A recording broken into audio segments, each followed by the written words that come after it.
के बनल बा और आप सब ज्यादा बहुत ज्यादा प्यार आशीर्वाद दी हैं और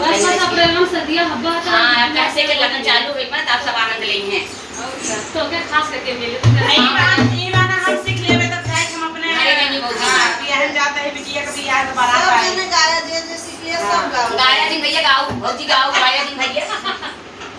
अरे बड़ी मजा आया